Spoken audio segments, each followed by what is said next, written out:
صلي على رسوله الكريم. أعوذ بالله من الشيطان الرجيم. بسم الله الرحمن الرحيم.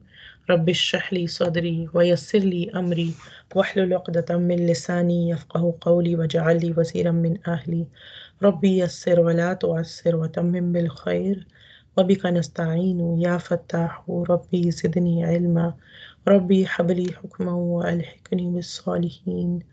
ربي هب لي حكما وألحقني بالصالحين. ربي هب لي حكما وألحقني بالصالحين. آمين يا أرحم الراحمين. Assalamu alaikum wa rahmatullahi wa barakatuhu. Alhamdulillah, by the grace and tawfiq of Allah subhanahu wa ta'ala, today we are going to cover ayah number 47 till 51 of Surah Al-Imran, and we will go over the word by word meanings first. We'll listen to the recitation and the meanings, inshallah. A'udhu billahi minash shaitanir rajeem. Bismillahir rahmanir rahim. قالت رب أنى يكون لي ولد ولم يمسسني بشر قال كذلك الله يخلق ما يشاء إذا قضى أمرا فإنما يقول له كن فيكون. قالت, she said. So we were listening last week. We were covering about the passage about the angel came and giving the good news of a child and the qualities of this child that is going to be born, Isa alayhi salam. And in between the qualities, there's this one ayah where it is the response of Maryam.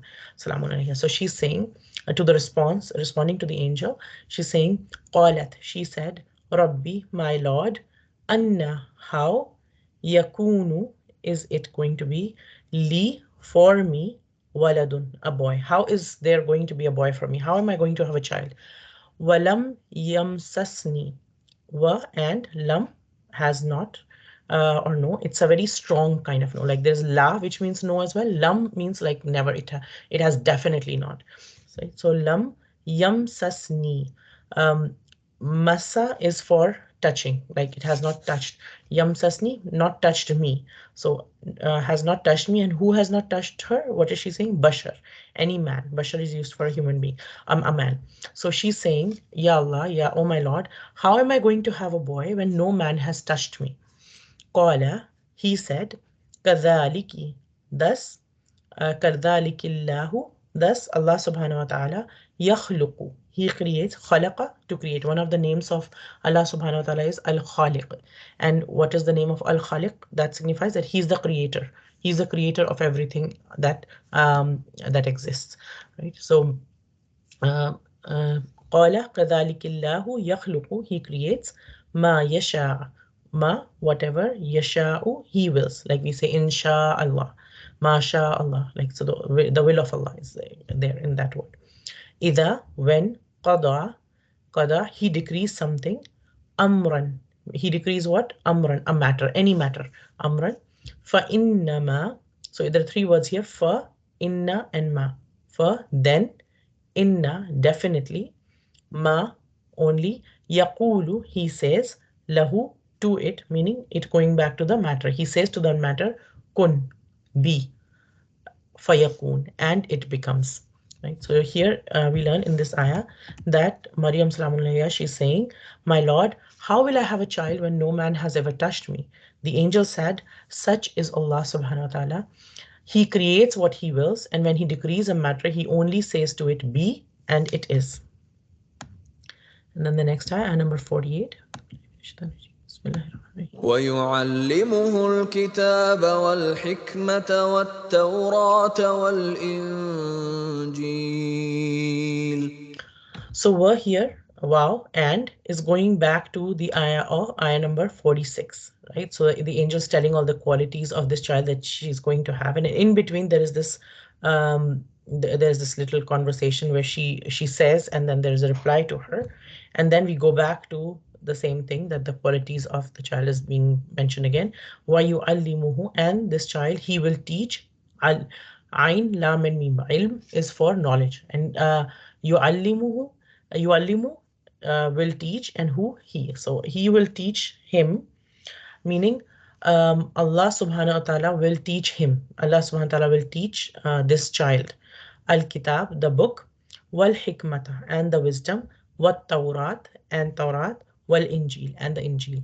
And he will teach him, meaning Allah subhanahu wa ta'ala will teach this child the book, the wisdom, the Tawrat, and the Injil. And we'll talk a little bit more in a bit what Kitab means, inshallah, here. And ayah number 49, A'udhu billahi minash shaitanir rajeem, Bismillahir Rahmanir Rahim. ورسولا إلى بني إسرائيل أني قد جئتكم بآية من ربكم أني أخلق لكم من الطين كهيئة الطير فأنفخ فيه فيكون طيرا بإذن الله وأبرئ الأكمه والأبرص وأحيي الموتى بإذن الله وأنبئكم بما تأكلون وما تدخرون في بيوتكم إن في ذلك لآية لكم إن كنتم مؤمنين. So here Allah subhanahu wa ta'ala is saying, is telling us in the Quran, wa rasulan, and Allah subhanahu wa ta'ala will teach him all of this, and he will make him a rasul, a messenger, ila bani Israel, ila towards bani, the children of Israel, the Israel. Israel is another name for Yaqub alayhi salam. Anni, indeed I, qad, surely, ji'tukum, ji'tukum, I have come, kum meaning to all of you. I have come to all of you, bi ayatin, with a sign, mir rabbikum, from your Lord, anni, that I, akhluku, I design lakum, for you, minatini, tin is clay. It's like the wet form of a clay. Kahayatin, kahayati, like the form, at-toiri, of the bird, fa anfuhu, then I breathe, fihi, into it, fayakunu, and it becomes طيرا, a bird, bi'idhnillah, by the permission of Allah subhanahu wa ta'ala. Wa ubri'u, and I cure, al akmaha. Akmaha is a person who's blind, and a person specifically who's blind from birth, like from the time of birth, that person is blind. Wal abrasa, and the leper, the one who has leprosy. Wa uhyi, and I give life, al mauta, to the dead, bi'idhnillah, by the permission of Allah subhanahu wa ta'ala. Wa unabbi'ukum, and I inform you, bima, of what, ta'kuluna, you eat, wama tadakhiruna, and what you store. Dakhara, to store. Wama tadakhiruna, and what you store, meaning what is there, what the food, meaning what you have eaten and what you have stored. Fi buyutikum, in your houses, like whatever food you have eaten and whatever food you have stored in the houses, I inform you of that. Inna fi dhalika, indeed in this, in this informing and this healing and this giving life to the bird, everything by the permission of Allah, indeed in that, la ayatan, is surely a sign, lakum, for you, in kuntum mu'minin, if you are mu'minin, from iman, you are the believers. So here Allah subhanahu wa ta'ala is telling us, and make him a messenger to the children of Israel, who will say, meaning this messenger, Isa alayhi salam, Jesus, he will say, indeed I have come to you with a sign from your Lord, in that I design for you from clay that which is like the form of a bird, then I breathe into it and it becomes a bird by the permission of Allah. And I cure the blind and the leper, and I give life to the dead by permission of Allah subhanahu wa ta'ala. And I inform you of what you eat and what you store in your houses. Indeed, in that is a sign for you, if you are believers. Then ayah number 50. ومصدقا لما بين يدي من التوراة ولأحل لكم بعض الذي حرم عليكم وجئتكم بآية من ربكم فاتقوا الله وأطيعون. ومصدقا, and confirming, lima, that which, baina, was, yadayya, before me. Baina yadayya is an expression that's used several times in the Quran. It means baina yadayya literally means in between the hands. And whatever is in between our hands is in front of us, meaning what is before us. Right? So it's an expression used for something that is before us, that is there with us, like we have it and it's already there. وَمُصَدِّقًا لِمَا, and confirming that which بَيْنَ يَدَيَّ was before me, مِنَ التَّوْرَاتِ of the Torah, وَلِأُحِلَّ, and so that I make lawful لَكُمْ for you بَعْدَ الَّذِي, some of that which hurrima was forbidden, was made haram, alaykum, to you, wajitukum, and have come to you, bi ayatin, with a sign, mir rabbikum, from your Lord, fattaqullah, so fear Allah, have taqwa of Allah subhanahu wa ta'ala. Taqwa, as we talked before, is a word that has many layers. It's a fear of Allah subhanahu wa ta'ala, but fear out of extreme love.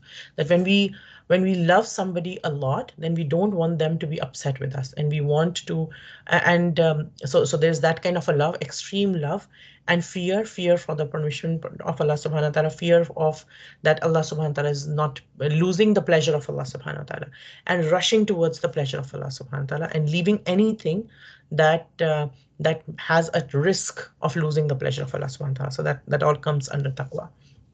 So um, fattaqullaha, so fear Allah subhanahu wa ta'ala, wa ati'un, and obey me, as in Isa alayhi salam is saying, fear Allah subhanahu wa ta'ala and obey me. So I have come confirming that what was before me of the Torah, and to make Torah meaning the Old Testament, and to make lawful for you some of what was forbidden to you, and have come to you with a sign from your Lord. So fear Allah and obey me. And then ayah number 51. إن الله ربي وربكم فاعبدوه هذا صراط مستقيم. Inna Allah, definitely, certainly, don't be in any doubt that Allah subhanahu wa ta'ala, Rabbi, is my Lord. The E at the end, the Ya at the end refers to mine. So Rabbi is my Lord, wa Rabbukum, and your Lord. Fa'abudu. So fa is so, ubudu, worship, ubudu, worship, who? Him. So this is three words in one. Fa'abudu, so worship him. Hada, this, siratum mustaqim, is the path which is straight, which is mustaqim. Qayam is something that is straight and that is stable, and that stands firm. Right? So indeed, Allah is my Lord and your Lord, so worship Him, and that is the straight path. So inshallah, we'll talk a little bit more about these ayat, starting from ayah number 47. So here, um, we see that the angels told Maryam salam alayha about this child that she's going to have and the qualities of this child. And on hearing about this news of Isa alayhi salam that she's going to have, she's saying that how is it that I will have a child when no man has ever touched me? First thing is that when she's saying how shall I have a child, she's not saying that it is not possible, or but she's just amazed at saying that ya Allah, like her belief in Allah subhanahu wa ta'ala is alhamdulillah very very very strong, right? But she's not like, oh, how can it happen, this cannot happen, like so people with weak iman might be like, you know what, this is impossible, this can't happen and everything. But she was a person who was dedicated to the worship of Allah subhanahu wa ta'ala. Allah subhanahu wa ta'ala told us about her life first, and then we came to this point, right? So we learned that she was dedicated to the worship of Allah subhanahu wa ta'ala. She was used to seeing miracles of Allah subhanahu wa ta'ala. She used to get fruits which were out of season and food which was out of season. We already saw that. So she's not just thinking about how is going to happen, that it's not possible and this can never happen and everything. She's not negating it, but she's so amazed that she's in a way she's saying, ya Allah, how is this going to happen, like this is uh, I will have a child and no man has ever touched me, which also shows that she knew, and she was not a naive person. She understood how things work in this world, which sometimes, like we talked before as well, that sometimes people assume that people who are religious are very naive, or they are not like, they don't know about the worldly matters, or there's something. She was a young girl, but she knew. Also, it tells us the importance of some scholars have said that these things also tell us the importance of like education about intimacy and sexual matters and things like that also, but in a very decent way, obviously. So in our tradition, we have education on all these matters as well, but it is done in a very respectful way, and it is done in a way that is pleasing to Allah subhanahu wa ta'ala, not in a vulgar way, and not in and there are commandments of Allah subhanahu wa ta'ala related to how which man and woman can be together and how they should be together in that sense, right? And only a man and a woman can be together, and then also in within the confines of marriage, like extramaritals are not allowed. They are totally haram in Islam, and premaritals are also not allowed. You can to have a relationship, people must be married. So she understood all of that, and she's like, she's not married yet, and she's not touched any man. No man has ever touched her. She never even shook hands with anybody. She never gave her hand in another person's hand. So how could she become pregnant and have a child? So she's amazed at that, and she's asking, Ya Allah, how is that going to happen, right? And another thing here is walad is means a boy, and we learned earlier the word ghulam for a boy as well, which was mentioned at the time of Yahya alayhi salam, which the passage that we learned before about Zakaria and Yahya alayhi salam. Ghulam refers to a young child, but more so in a teenage, some child who's a little bit grown up and nearing teenage and or a teenage. Walad refers to a small child, which is a boy, a small child, which is like a baby.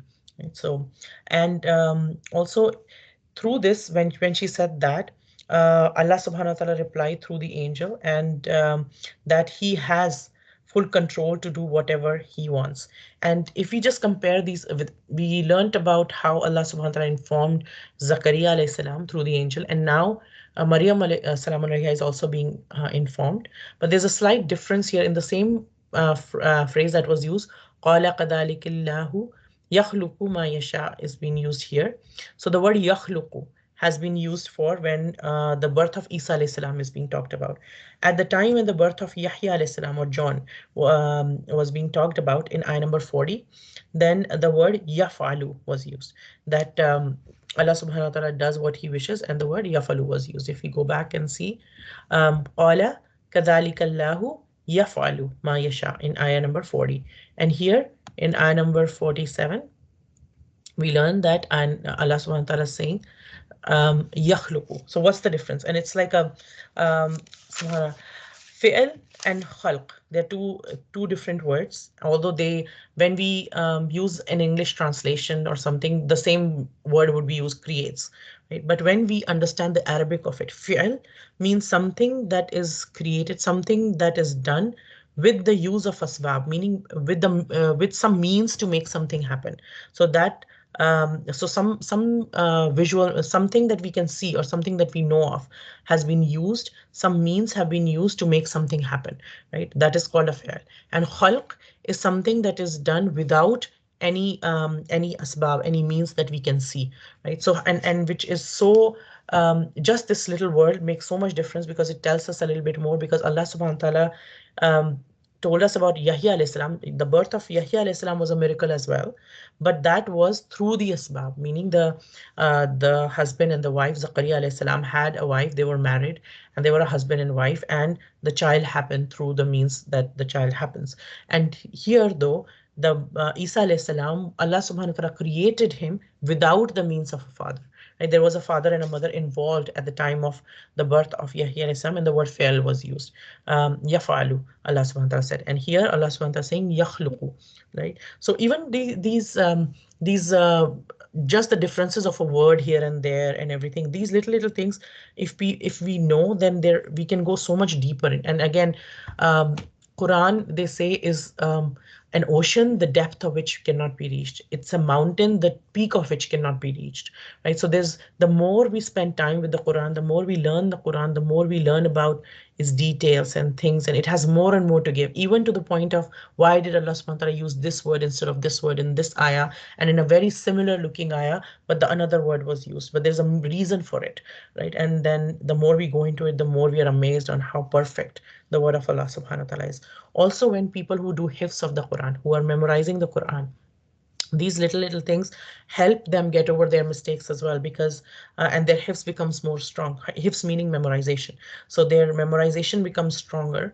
because when they understand the context and when they understand the meaning, then all these little mistakes are avoided and they are able to memorize better, right? And also, after giving such a big news that you will have a child without any means, and Allah subhanahu wa ta'ala is going to create a child for you, and you're going to have a child who's going to have so many qualities, and it's one of a kind incident that is going to happen in the history of mankind. From the beginning of the history of mankind, of Adam alayhi salam, till the day of judgment, this is the only case that is going to happen. This is the only child, is the only human being that is going to be born like this, without the means of a father. And giving such a big news, after giving such a big news, Allah subhanahu wa ta'ala then tells us about his qudra, about his power, about that when he wants to do something, he simply says kun, and it happens. Allah subhanahu wa ta'ala does not need any means to make something happen. If he wants to change a situation of somebody's situation, if he wants to create any change anywhere, or create something new, he just has to say kun, and it happens. And even the word kun, that is for our benefit, because for us that's the smallest term, be. Right, that's the smallest term that we can think of as human beings. Allah subhanahu wa ta'ala doesn't even need to physically say it, but it is for our understanding that Allah subhanahu wa ta'ala just says be, and it becomes, like, it is as small as that. He doesn't need anything to he can bring something out from non-existence into existence. Like, our scientists and our discoveries and our things and our artwork, and no matter what we look at, whatever human beings have accomplished in whichever field, we always build on something. Like, we never, like even like even genetic engineering and all that stuff, they have to have certain raw material to be able to do it. Nobody can just create DNA out of thin air, out of nowhere. We can take water and create a lot of drinks out of it. We can make all these kinds of, we can make lemonades, we can make like juices, and we can use different things with water, but we cannot create water. Although we know the composition of water, but we cannot create water. It is only Allah subhanahu wa ta'ala who creates something out of nothing, and he can make it happen, right?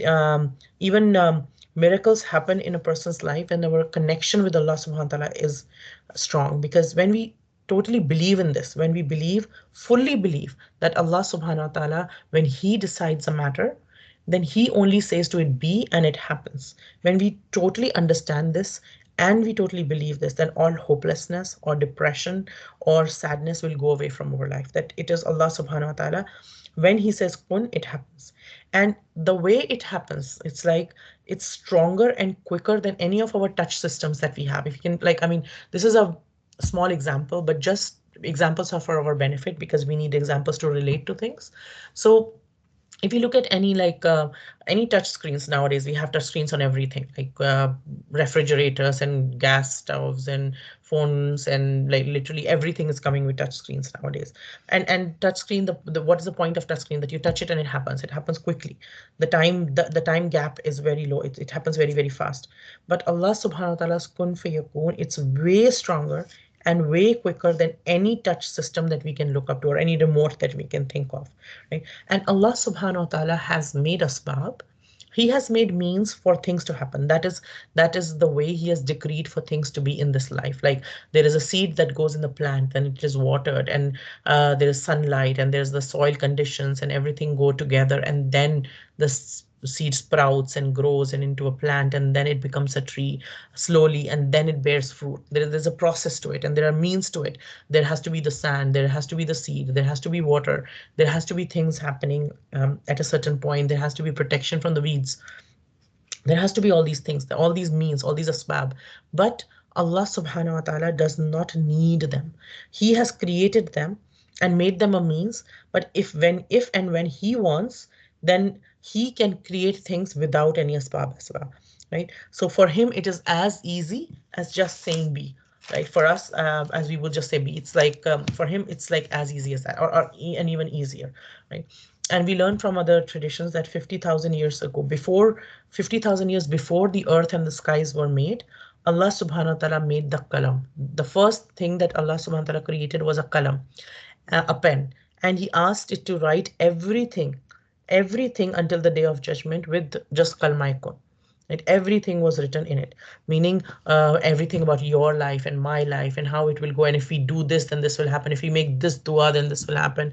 If we do this, then this will happen. There are all possibilities are there, like a million possibilities of our life, depending on what we do and how we go ahead and everything, right? And Allah subhanahu wa ta'ala can just say kun, and all our hardships, all our problems, all our desires, all our wants, all our needs can be settled. Everything, right? Because Allah subhanahu wa ta'ala is, we learn as a basic, He's ala kulli shayin qadir. He's on everything qadir. Like He has power over everything. And Ibn Abbas radiallahu anhu says that the seven earths and the skies, all creation, all of this in the hands of Allah subhanahu wa ta'ala is like a zarra. And what's a zarra? Like when it is sunlight outside and we are in our room and we look out of the window and we see these little particles that shine because of the sunlight, like this very tiny particles that we see when the ray of sunlight comes or everything, and we see these things, that one particle, that small particle is called a zarra. And all the earths and all the skies, all creation, the whole universe, this whole thing that we can think of, that we don't even know how big it is. Our telescopes have seen only so far, and we are amazed by even whatever we have seen, and we don't even know how much it is beyond. And all that we see, we know that it is still the first heaven, and there are seven heavens, each one bigger than the first previous one, right? And Allah subhanahu wa ta'ala told us that He has decorated the first heaven with the stars. So as far as we can see the stars, it's still the first heaven, and there are seven heavens. And all the earths and the skies, all the seven skies, all of them, the whole creation inside it, everything in Allah's hands is just like a zarra, just like a zarra, right? And when we think of that, we can understand how small am I in front of Allah subhanahu wa ta'ala, right? And then whatever dreams I have, whatever problems I have, whatever wants and needs I have, whatever things troubling me, whatever I want from anything, whether it's a health issue, whether it is a relationship issue, whether it's a financial issue, whether it's a social issue, whether it's something to do with the religion and to learn, and something when whether I'm like overwhelmed of how will I learn this is so much, whether it's something to do with the time, how will I manage my time, how will I do this, no matter what challenge any of us is facing, whatever might seem impossible for us, and it could very well be impossible for us. Then it's like, how will I do it? I cannot do it. I'm struggling with even the three things I have, and then there are 3 million other things that are literally piling on me, and then how will I do it? I don't know how will I do it, because I don't have to do all of it. Allah subhanahu wa ta'ala will make it easy and facilitate it for me. Why and how? He just has to say kun. When he says kun, it happens. He just says be, and it happens. And that's the miracle of Allah subhanahu wa ta'ala. And He will manifest these miracles in each of our lives again and again and again. We will see it again and again in all of our lives. There'll be small miracles, that things that today is the day looks so hard. I have so much to manage. I don't know how it will happen and everything. And then all of a sudden something will happen. It will become easy for me. Somebody will drop in, like maybe I'm struggling to cook or something, and somebody will drop into, okay, I just thought of you today. I don't know why. I just thought of you, and I thought like I'll drop over some food or something, or something else will happen like that. And then we are like, we just look up and it's like, Ya Allah, I know it was you, because I could not have managed this day without you, and you're sending me help, and I can tell, and you're making things happen for me, right? So and why is Allah subhanahu wa ta'ala telling this to Maryam salam alaiha through this angel? Because as soon as she hears that she's going to have a boy, she belongs to a respectable family. She's a respectable woman. Hasn't been married. No man has been with her. And then she's saying she's going to get pregnant, and she can think of how challenging it is going to be in a society in which people are not very kind anyway. Because we learned that Zakaria alayhi salam, he was worried, who will carry on my legacy, who will, because he doesn't see anybody capable. He doesn't see people who are kind and committed and everything. He sees people who are there, like they make a lot of noise, but not they don't have a high level of integrity and commitment and those sort of things, right? So she's we can understand that she must be living in a society that's not super kind, and so they are not they're going to make it harder for her, and she knows that, she understands it's going to be hard, and she's worried. There's an element of worry, there's an element of dread here, there's an element of like, how will this happen, like, ya Allah, how will I manage this, how will this happen? And Allah subhanahu wa ta'ala not just tells us that this will happen and how this will happen by Allah subhanahu wa ta'ala creating it, and it will be through the qalma kun, when he says be, it happens, but also that Allah subhanahu, it's a subtle message to her also, that Allah subhanahu wa ta'ala will make it easy for you also. Each step, yes, it is hard, yes, it is tough, but trust Allah and He will make it easy for you. He will send you help as well. As Allah subhanahu wa ta'ala sends us the tests, He also sends us the help to navigate those tests. And that is true for, that was true for Maryam salam alaihi, that is also true for us. It the we learn about these instances in the Quran, and then there's a purpose for us is to take lesson from them and to get closer to Allah subhanahu wa ta'ala, to understand Him more, to understand how His help will feature in my life as well, and I will see it, and He will show it to me, inshallah. And then the next ayah, it continues, like we said, it continues from the list of the qualities of this child. So we learned in ayah number 45 and 46 the qualities of Isa alayhi salam, the child that Maryam salam alaiha is going to have, right? So he's going to be such an amazing child, such a lovely child, that his praises have not ended yet. There's more to learn about him. So before, we've learned in ayah 45 and 46, one, he's the kalima of Allah subhanahu wa ta'ala, born by the word of Allah subhanahu wa ta'ala. We learned that he was honored, he will be honored. We learned that he will be near to Allah subhanahu wa ta'ala in the akhirah. We learned that he will talk to people in his infancy. We learned that he will talk to people in his mature age, and we learned that he's going to be righteous, right? And then now we are continuing, linking back to those ayahs, and we are learning here that two things again here, that he will teach the book and the wisdom to people, and the Torah and the Injil. Right? The prophets before Isa alayhi salam, when they came, the prophets between Musa alayhi salam and Isa alayhi salam, all the prophets that came, they used to do the tabligh, they used to teach the Torah only, which came to Musa alayhi salam. Right? So the Torah came, the Old Testament had come to Musa alayhi salam, and all the prophets that came until Isa alayhi salam would teach and preach the Torah only. Okay, and Isa alayhi salam was a hafiz of the Torah. Allah subhanahu wa ta'ala had put it in his heart, so he memorized the Torah. Allah subhanahu wa ta'ala facilitated that for him. Also, Isa alayhi salam did not bring any new Sharia or a separate law from Torah. And he's repeatedly declared that this in the gospel with great emphasis and clarity. So he taught the Torah in the beginning years of his life. And Torah, we know that it had a lot of laws, but it didn't have much of hikmah, which was the spirit of the religion, right? So Allah subhanahu wa ta'ala taught Isa alayhi salam. He will teach him. Allah subhanahu wa ta'ala will teach this child who's going to happen, so that this child further teaches. Is Allah subhanahu wa ta'ala will teach him hikmah behind these laws of the Torah. Like, what is the hikmah? Why is this? And so basically, this is the spirit of the religion. And Isa alayhi salam presented the spirit of the religion in a very effective way. And why was it needed? Because Bani Israel had made this the religion into merely, over time, what they had done was they had made their whole religion into a mere collection of customs and rituals. Right? They had turned the Torah into just a collection of lifeless commands and rituals, like this is haram, this is halal, this is haram, this is halal, this is haram, this is halal, and that's it. You need to follow this rules, do's and don'ts. Basically, that's what they had turned everything into.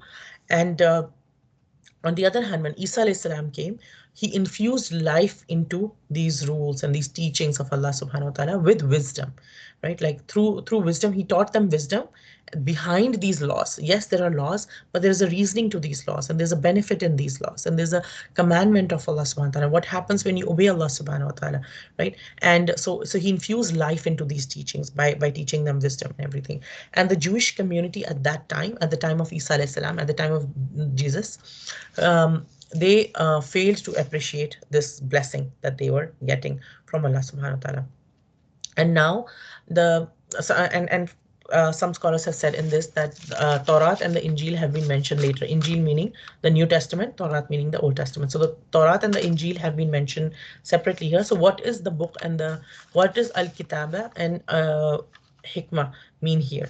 Right. So there are many different opinions here that have been said. So one, it is said that Al Kitab refers to the Quran and Al Hikmah refers to the Hadith of the Nabi Sallallahu Alaihi Wasallam, meaning when Isa alayhi salam will come back again. We know Isa alayhi salam is going to come back towards the end of times, right? When there will be fitna of the Dajjal, and there'll be a lot of there'll be Imam Mahdi who would come, then there'll be fitna of the Dajjal, and then which is the Antichrist, and then Jesus or Isa alayhi salam will come back. And so there's the difference between our belief and the belief that many Christians hold today is that they believe that Isa alayhi salam was crucified and everything. But what we believe is, and we know from Allah subhanahu wa ta'ala, is that he was not crucified. Rather, he was lifted up to the heavens. And another person was given the, like people, when the people looked at this other person, he looked to them like Isa alayhi salam and they crucified him and everything. And this was the person who was betraying them, the Isa alayhi salam, his followers in the first place. And this was the punishment given to this person. And Isa alayhi salam was never crucified. He was lifted up to the heavens, and he is alive right now. How? Allah Ta'ala alam, Allah knows how he and where. And he will come back. And Isa alayhi salam will be sent back towards the end of the times. And that will be one of the signs of the um, day of judgment, one of the signs of the end of times. And this is so, knowing here that mentioning here that Isa alayhi salam will that Allah subhanahu wa ta'ala will teach Isa alayhi salam, and by extension Isa alayhi salam will teach people the book and the hikmah, the Quran, and if this is referring to the Quran and the Hadith, this is becomes another dalil that Isa alayhi salam will come back once again before Qiyamah.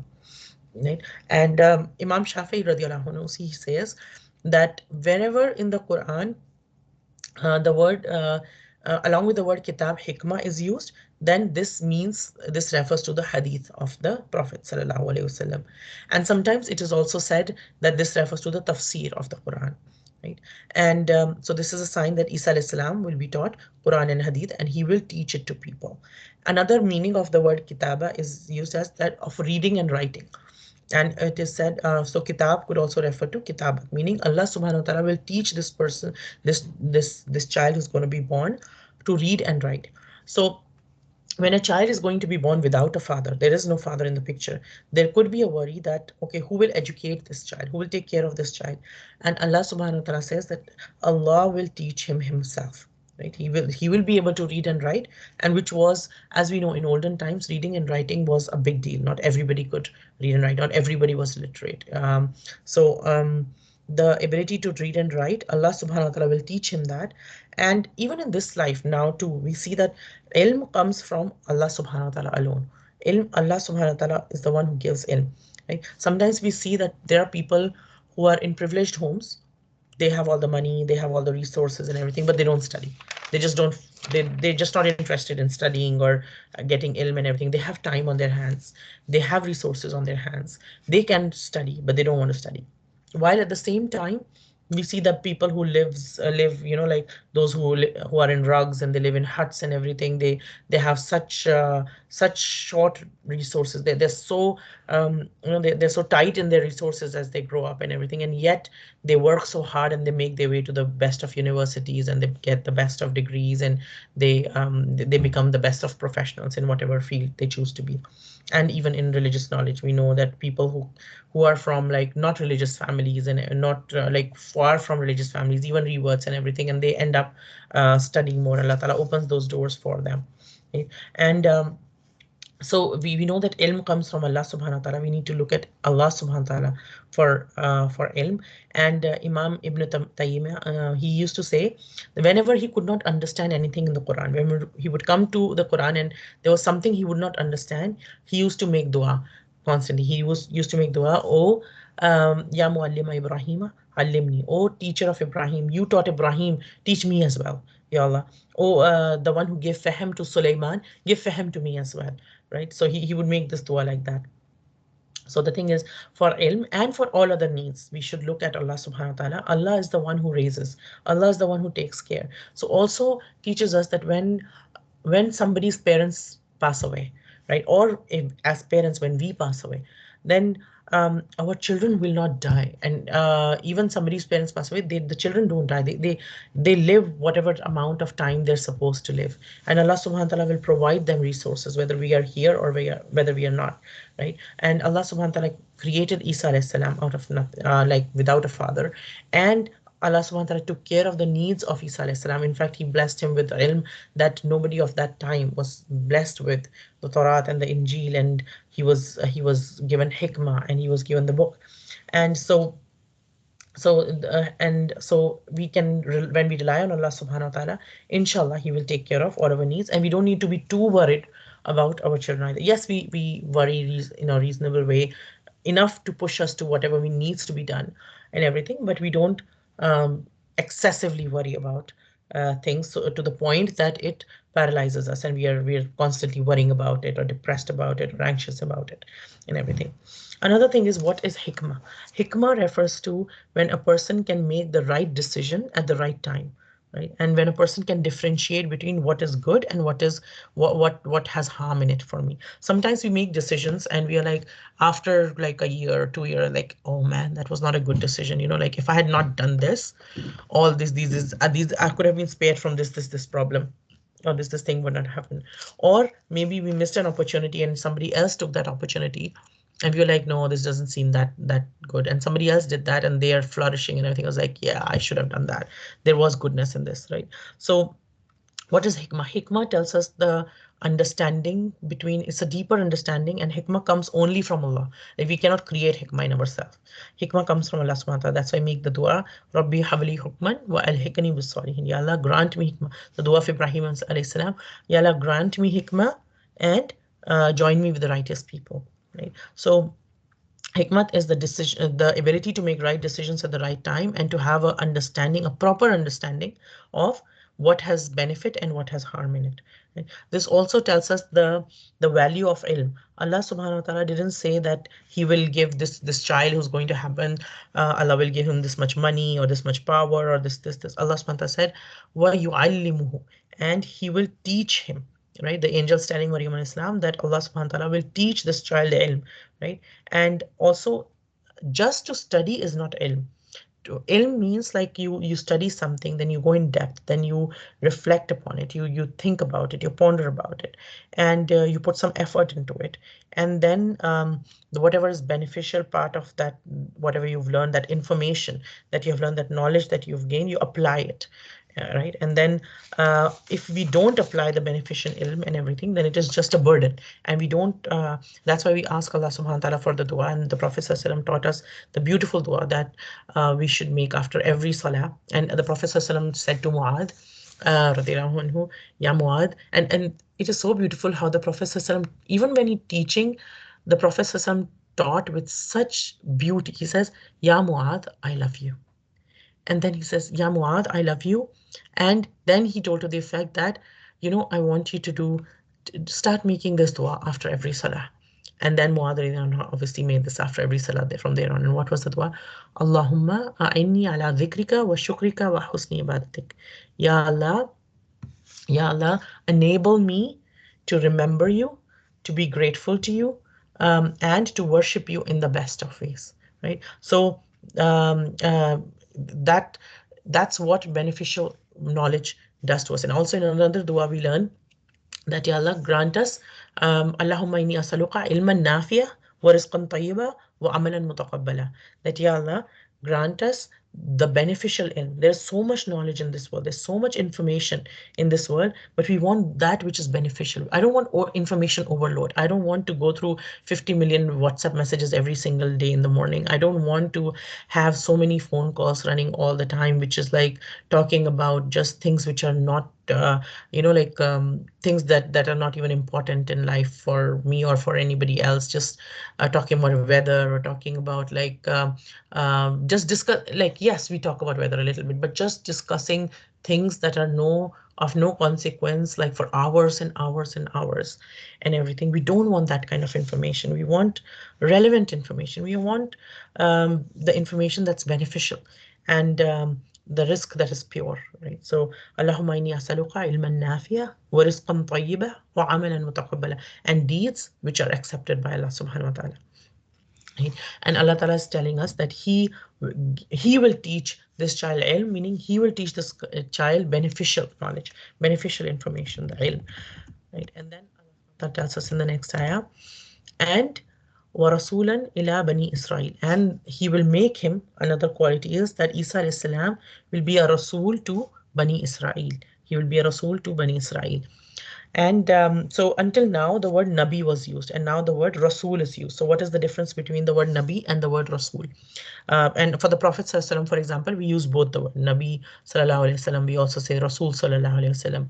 And now we are learning the word Rasul for Isa Alayhi Salam. So what is the difference between Rasul and Nabi? So one way to remember is Yahya Alayhi Salam was a Nabi, but not a Rasul. Right? And Isa Alayhi Salam was both a Nabi and a Rasul. And what does that mean? A Nabi, what does a Nabi do? A Nabi is also sent by Allah subhanahu wa ta'ala. A Nabi is a prophet and a Rasul is a messenger, right? And what is the difference between the two? The Nabi, what a Nabi does, a prophet does, is he takes a book which was sent to the prophet before him, and he teaches that and preaches that, and he follows the Sharia from beforehand, right? So Nabi is a general term for all prophets, right? But Rasul is specific. There are some Nabis who are prophets. Not all Nabis are prophets. Sorry, not all Nabi are Rasul, right? Every Rasul is also a Nabi, but not every Nabi is a Rasul. There are select few among the Nabis, amongst the Anbiya, who are the Rasul as well.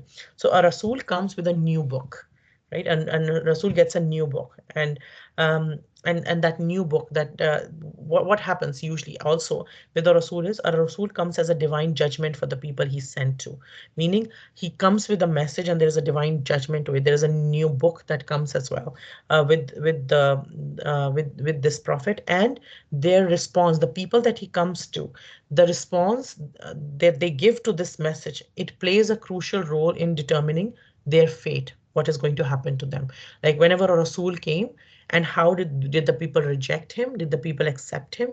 And how they behave towards the message and the Rasul will, if they reject it and if they try to harm the Rasul, then we learn from different stories of the prophets, and they're destroyed. And story of Ad, story of Thamud, story of the people of Firaun.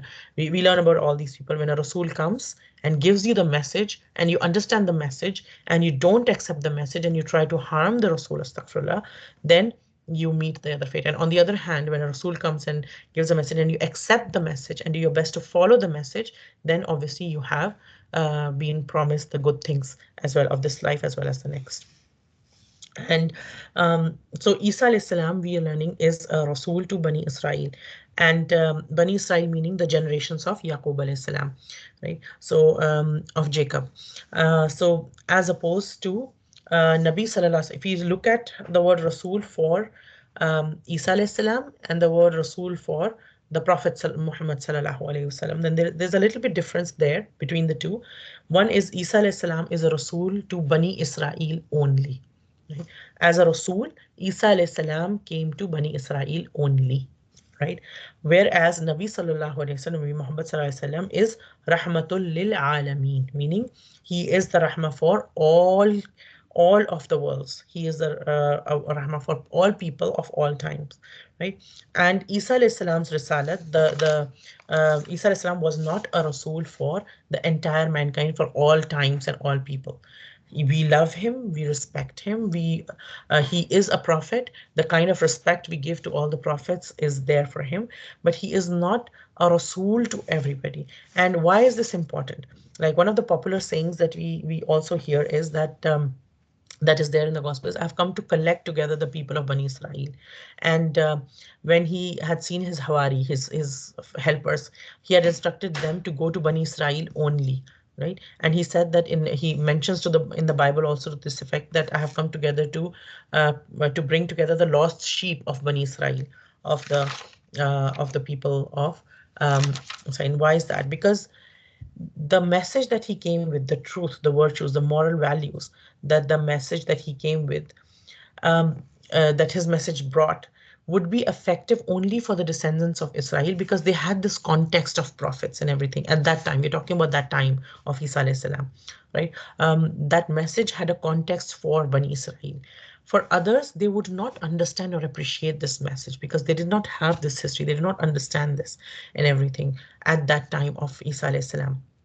Right. So when this message of or these miracles of Isa alayhi salam, or these things that we will learn now about Isa alayhi salam, when this was told to people other than Bani Israel, this was like propagated, and like dawah is done. And even today we see that the Christian thing, there's so much dawah, there's so much like the Christian monasteries, you know who were sorry, the Christian missionaries who were told to basically stick to their Bani Israel, and they eventually established missions all over the world, right? And they spread their beliefs. And even though they were distorted over time, they were spreading their distorted beliefs, and somewhere, and they would, their only strive would be just to bring people to Christianity, just to bring people to Christianity by, like, by hook or crook, like this, like, sometimes. And we know through history in different parts of the world, we've seen this in history, that sometimes they did it through bribery, sometimes they did it through force. And so it's like, when Allah subhanahu wa ta'ala gives us an instruction, and uh, we exaggerate on it and we go beyond it, then there is harm that comes out of it as well, right? Even though it might seem like you're doing something good, but Allah subhanahu wa ta'ala has more wisdom. Allah subhanahu wa ta'ala knows what is the best for whom at what time. And and we know the kind of things that have happened in the human history. If we just look back the history of the last few hundred years, we will see of how much has been done in the name of bringing people to Christianity all over the world, right? And also, what also happens to the people who did not have this context was, they learned from the Gospels that Jesus had shown this miracle and that miracle, and as a result, a lot of people, what they did was, when they did not understand the concept of prophets and messengers and everything, they exalted him as God. Whereas people who had a context already of Musa alayhi salam, of Zakaria alayhi salam, of Sulaiman alayhi salam, of like of Ibrahim alayhi salam, of Adam alayhi salam, that all these are prophets of Allah. And Isa alayhi salam is one of the links in this whole chain of prophets, and he is the chain that links us to Allah subhanahu wa ta'ala. He's a link to that chain, but he does not hold a divine status in himself, right? So um, that's a distinction that we need to know, right? And it's really sad that the Muslim Ummah, who is sent as khair to all nations, like, we are the people who are actually supposed to do that. Although how we are supposed to do that, we cannot force anybody. Like Allah subhanahu wa ta'ala tells us right after Ayat al-Kursi, La ikraha fid din. There's no compulsion in deen. Our job, wama alayna illa al-balagh. And our job is just to convey the message. We convey the message to the best of ability. We don't force anybody to come to this deen, right? We don't force anybody to come to this deen. We don't we give the message to the best of our ability in the best of ways, and that's it. That's our job, right? And then it is the other person's prerogative whether they accept it or whether they don't accept it. And yes, the people we care about, we keep making dua for them, we keep trying, we keep making dua and everything. We don't give up hope on them, but we cannot do more than that. We cannot force anybody into this. And then after this, Allah subhanahu wa ta'ala tells us about the words of this child who will grow up to be the prophet, to be the Rasul of Allah to Bani Israel. That what does he say? I have, and we start from here. Anni qad ji'tukum bi ayatin min rabbikum. That indeed I have come to you from your Lord, come to you with a sign from your Lord. Right. One thing just before we go into what Isa alayhi salam is saying is that in the Quran, many times we see a literary device called ellipsis. What does ellipsis mean? Ellipsis mean, like, when, in a simple words, in English, when we are writing something and after a sentence or something, we put dot dot dot.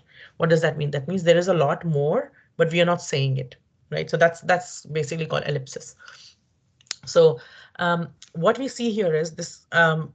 Maryam Salamullah is being told about she's going to have a child, and this child's going to have these qualities, and he's going to be Rasul of Allah to Bani Israel. And then straight away we go to this child has grown up, and he's now saying to the people, Inni qad ji'tukum. Like I have come to you with the sign from Allah, come to you with a sign from your Lord and everything. So he's actually preaching now, meaning he's grown up. So it's like we can think of it like a scene from a movie or something that the she's being given the good news of a child, and all of a sudden we see in the next scene a child who's grown up and who's talking and everything. So this is there's a lot of detail basically which is left out, which is not told. And um, so entire account of Isa alayhi salam's life from being given the glad tidings of his birth to the actual beginning of his call, that whole time of his lifetime has is left out. It's not being talked about. And Quran frequently uses this form of ellipsis when it's telling us when it's dealing with the history of the prophets. Whenever we're learning the history of the prophets, this the Quran uses this technique many a times. And why? What's the advantage of that? Like obviously it is the kalam of Allah, so there's going to be many advantages. But one advantage that we can relate to is that the reader's attention, the one who's studying, the one who's reading, our attention stays focused on the real theme of whatever is going on at the moment, what are we learning at the moment, what's going on at the moment, and not irrelevant matter that might distract us, right? So we don't. So Allah Subhanahu wa Taala teaches us things which are in a way that are whatever's relevant to us, and whatever and he doesn't give us all these details, like in Surah Kahf when we learn about the story of the people of the cave, and there was a dog, and so many people start debating about how many were the people of the cave. Were they five? Were they six? Were they 10? Were they 12? And how many and everything? But then Allah SWT didn't tell us that how many people, and how is it relevant?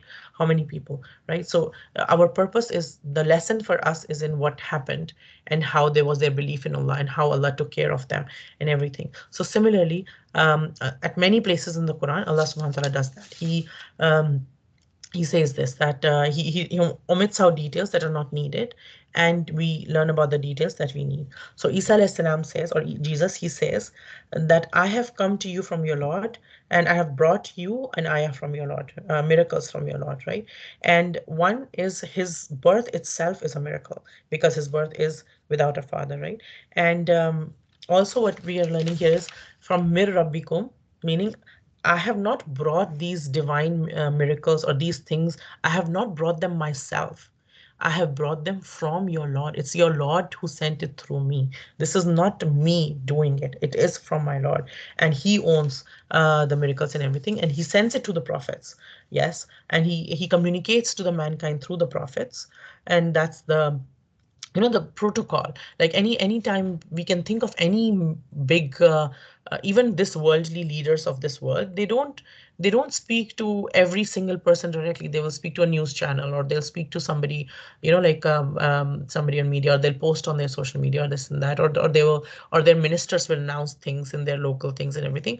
No prime minister and no head of any state, even the worldly leaders, they don't go to every person and tell them individually. And Allah subhanahu wa ta'ala is Malikul Mulk. He wouldn't go to every like he wouldn't send wahi to every person. The wahi comes to the prophets, and the prophets teach, and the signs come to the prophet, and people witness, and we are supposed to learn from them. We're supposed to see them, and when we see them we learn from them. When we experience them we learn from them, right? So there were many miracles given to the prophet Isa alayhi salam, Jesus.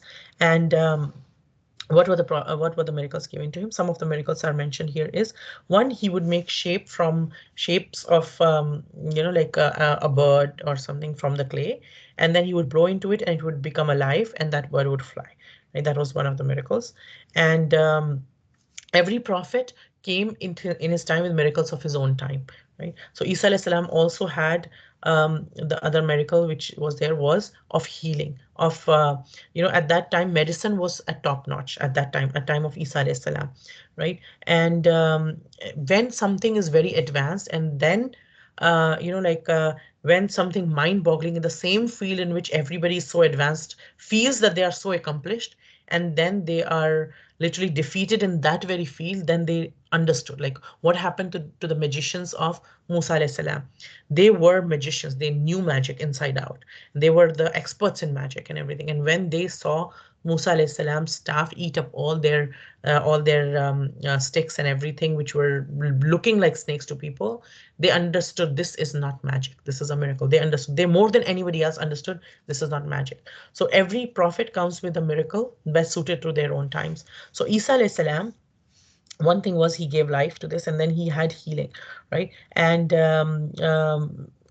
what so again, um, the miracles, just before we talk about the healing, the miracles don't come for entertainment. The miracle don't come for, oh wow, that was amazing, okay, next.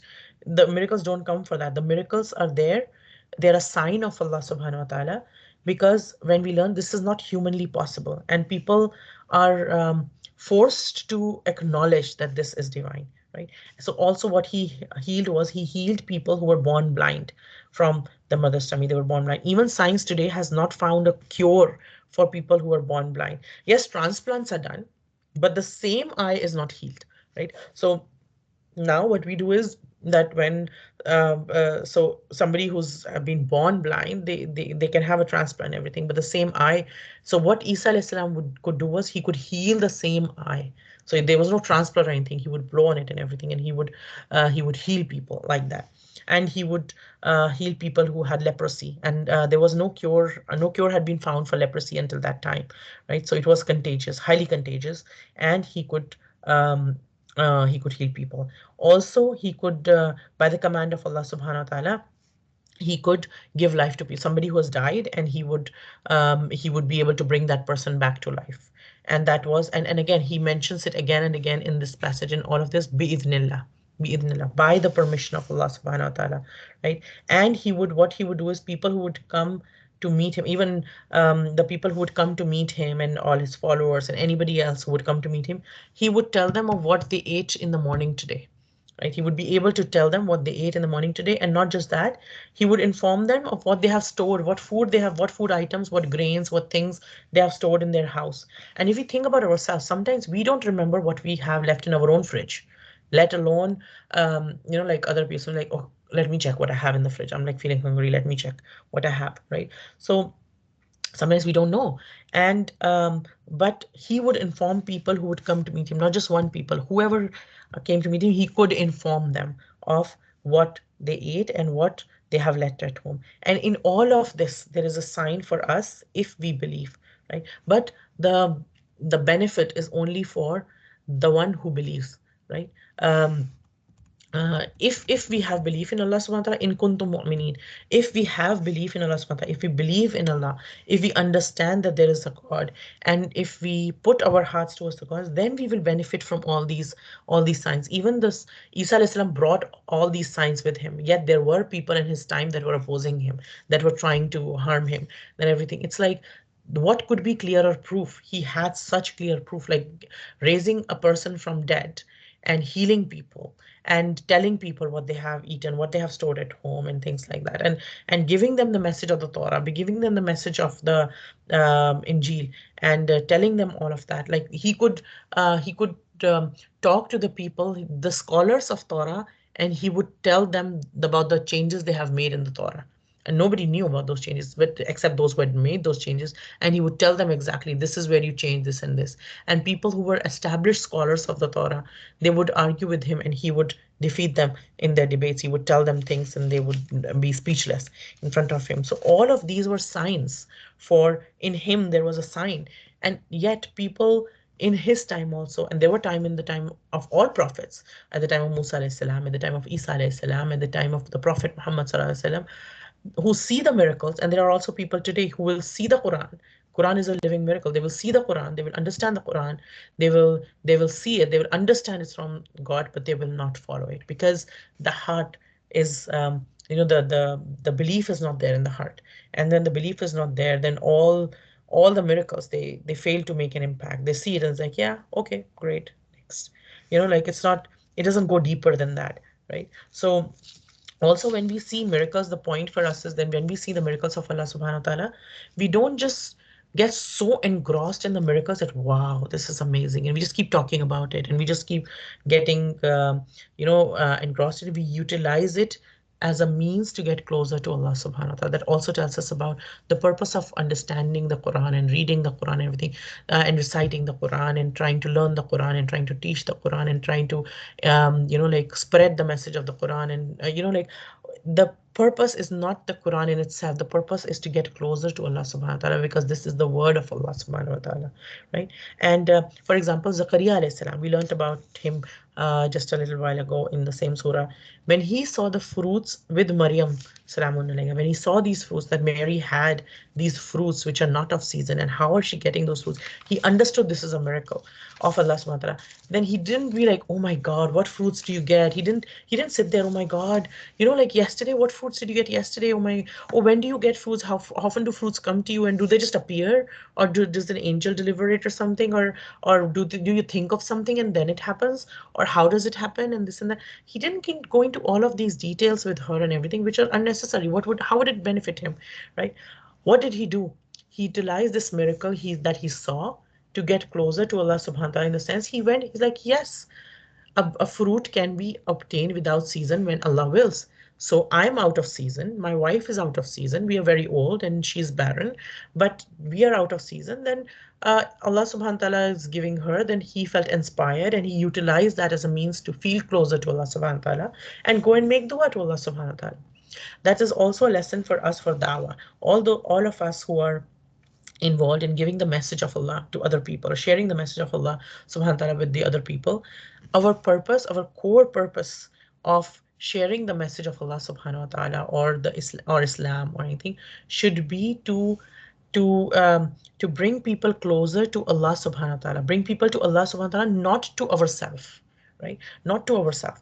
My purpose, your purpose, when we teach the Quran, is to bring people closer to the Quran and Allah subhanahu wa ta'ala, not to ourselves as individuals. Also, throughout this passage, we see that Isa alayhi salam keeps saying bi'idhnillah, right? Like he did this by the permission of Allah subhanahu wa ta'ala. He did that by the permission of Allah subhanahu wa ta'ala, right? So what we learn is, whoever, the bigger somebody gets, the closer somebody gets to Allah subhanahu wa ta'ala, the more accomplished or more things happen through them, the more humble they should be.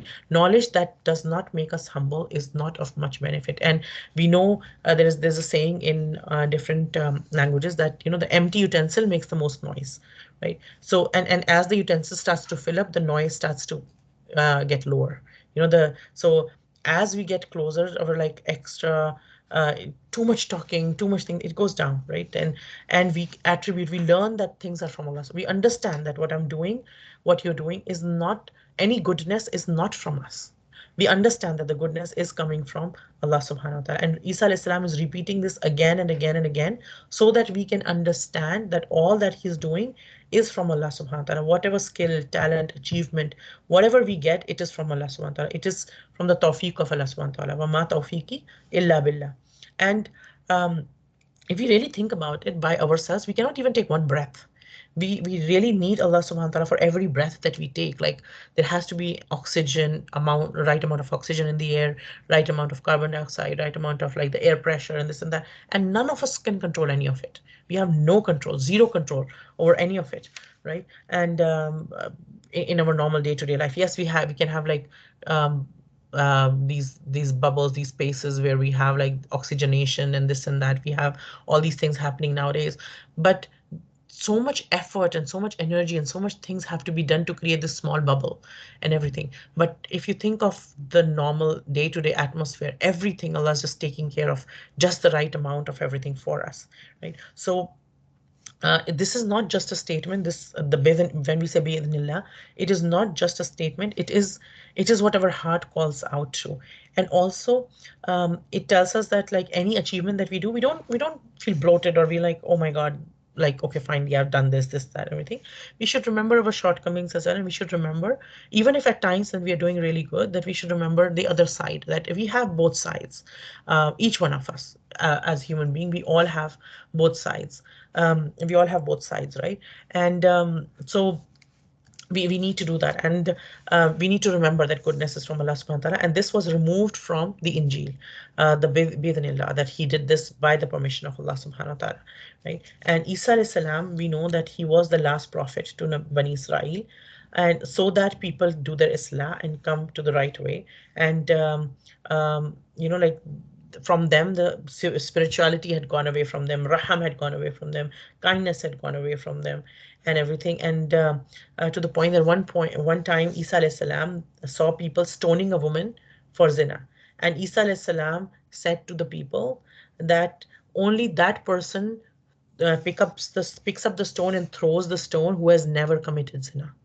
Only that person can pick up a stone and throw the stone who has never committed zina in his life, and nobody could pick up the stone and throw the stone at her, right? So uh, and uh, the condition of Bani Israel at that time had become that they would let big crimes go just because somebody accomplished has done it or somebody known is doing it or everything. But for little things, they would nitpick, right? And then so Isa alayhi salam would came to correct everything. He came to make things that they had made haram upon themselves as halal. So what he did was وَمُصَدِّقًا لِمَا بَيْنَ يَدَيَّ مِنَ التَّوْرَاةِ وَلِأُحِلَّ لَكُمْ بَعْدَ الَّذِي حُرِّمَ عَلَيْكُمْ.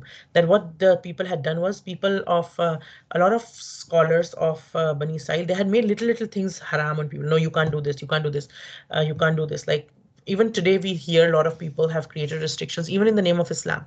They say things like, when a woman has been on her periods, after you finish your periods, you have to wash all your clothes, and you have to wash all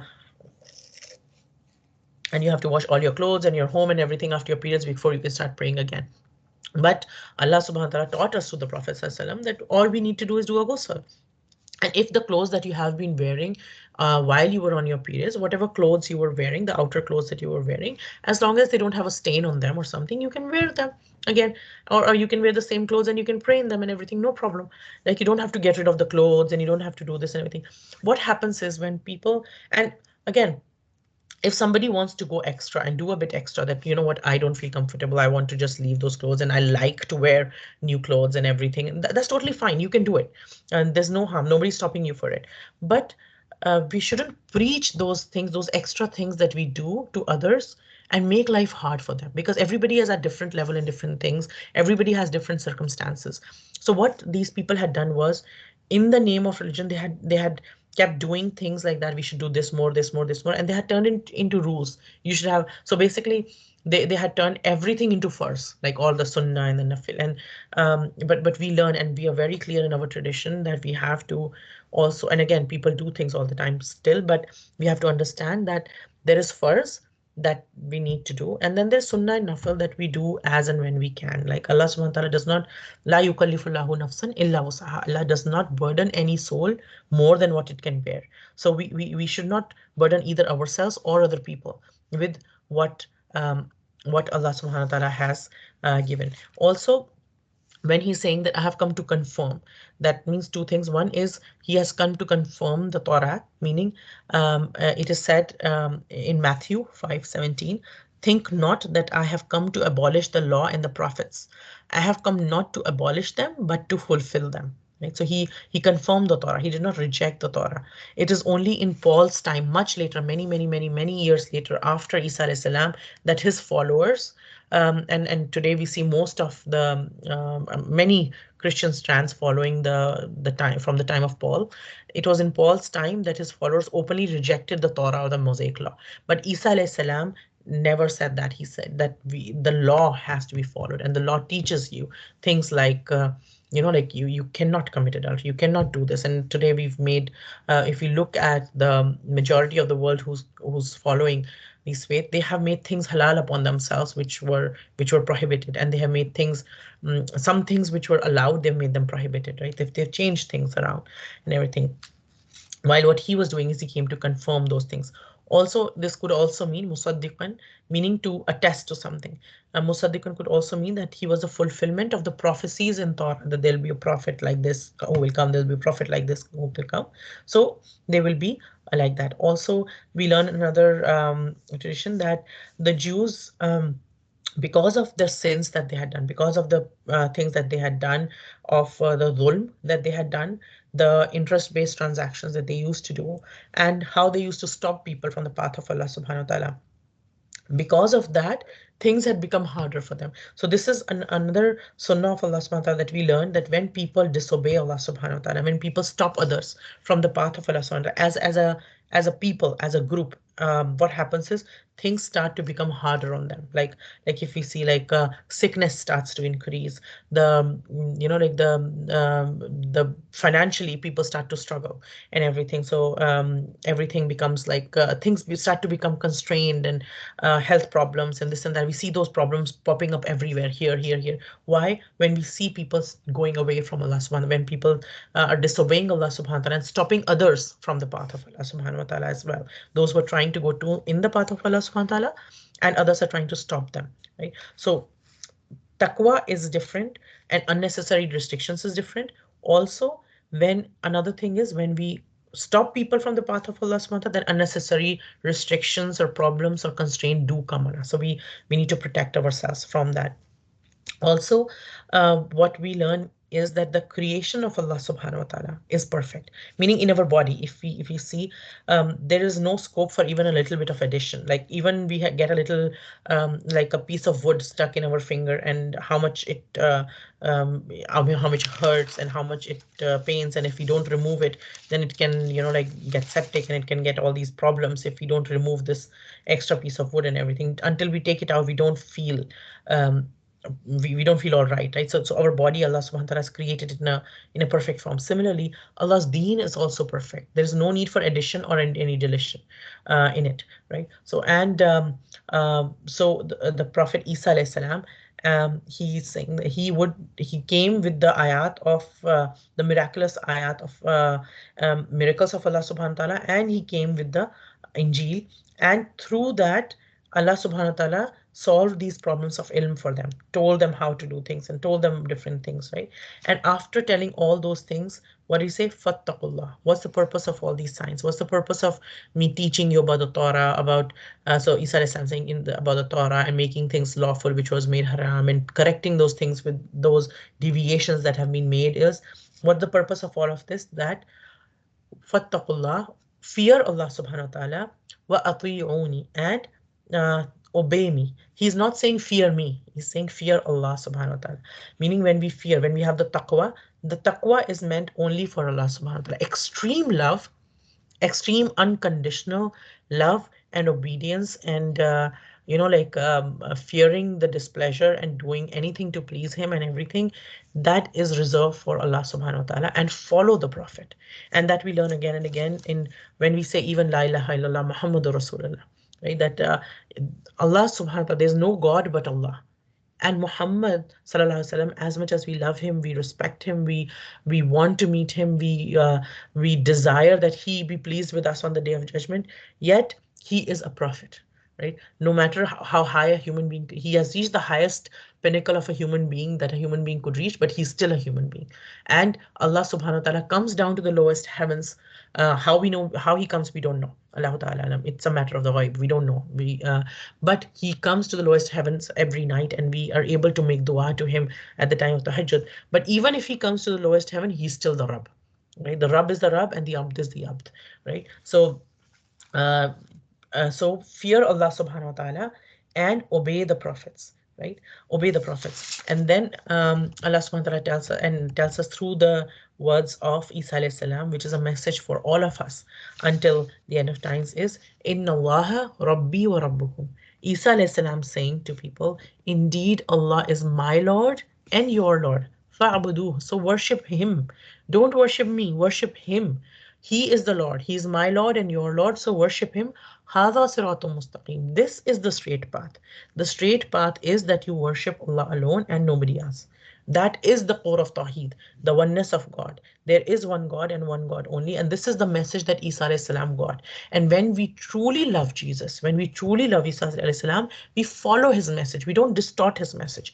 We follow his message and we follow what he asked us to do. He asked us to follow the to worship one God and follow him. And he told us also, we learn in other tradition, he told us about the final prophet who's going to come and to follow him. And when Isa alayhi salam comes back, he will be a Muslim. He will teach the Quran and the Hadith.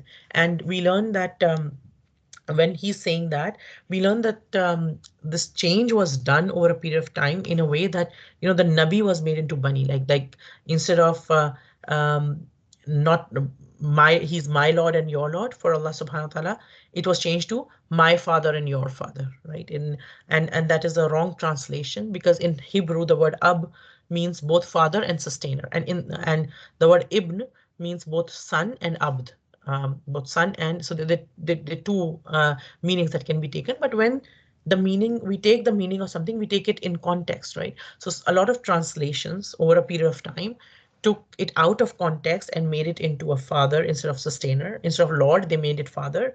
And instead of Abd, they made it son, right? But Isa alayhi salam was, astaghfirullah, he was not the son of God.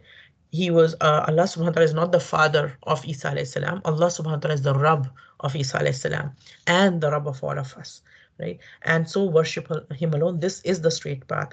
This is today, this is Islam. This has always been Islam for the time of Adam alayhi salam till the time of the Prophet Muhammad sallallahu alaihi wasallam, including the time of Musa alayhi salam and Isa alayhi salam, and until the day of judgment. There's a straight path that we ask in Surah Al-Fatiha. We ask, Ihdina Sirat al-Mustaqim. Ya Allah, tell us the straight path. And throughout the Quran, Allah subhanahu wa ta'ala tells us the straight path. What is the straight path? To worship Allah subhanahu wa ta'ala alone. Right? The straight path is always one, and the deviations could be many, but the straight path is always one, right? And this ayah, we can see at the time of the Prophet ﷺ, when these ayat were being revealed, this ayah is being recited to the delegation from Najran, and they are hearing this.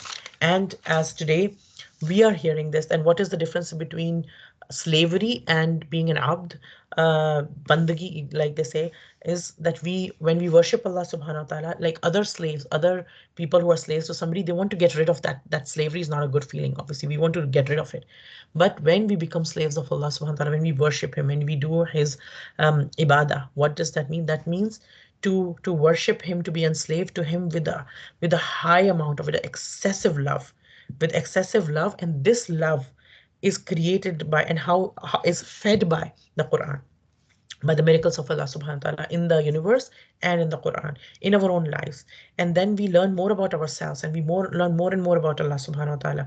And this ibadah of Allah subhanahu wa ta'ala is not a small thing. This is the purpose of our life. Right? He did not create the human beings and the jinns except to worship him. So it is a big honor to be called the Abd of Allah subhanahu wa ta'ala. And that is the straight path. May Allah ta'ala make us of those who are able, who he keeps guiding to the straight path, and who will stick to the straight path with all our life. We who worship him and him alone, and who he protects from all kinds of shirk. May Allah ta'ala grant, all of us this ability to understand when we come across any kind of deviations, any kind of shirk, anything that is against the teachings of Allah subhanahu wa ta'ala in any way, shape or form, even if they're minor, when we come across them, may Allah ta'ala make us of those who are able to understand it. May he show us the truth as the truth and give us the ability to follow it. And may he give us show us the falsehood as falsehood and give us the ability to stay away from it. Just as Allah ta'ala has united us as sisters in Islam in this world, may he reunite us as sisters in Islam on the day of judgment, when there is no shade except his. And then once again, in Jannatul Firdaus, all goodness, any goodness that comes from today's talk or any other talk is from Allah subhanahu wa ta'ala alone, because he is the owner of all goodness, and all shortcomings are mine, as I'm human and open to mistakes. May Allah ta'ala still accept from us. ربنا تقبل منا إنك أنت السميع العليم آمين يا أرحم الراحمين سبحانك اللهم أشهد أن لا إله إلا أنت نستغفرك نستغفرك نستغفرك ونتوب إليك.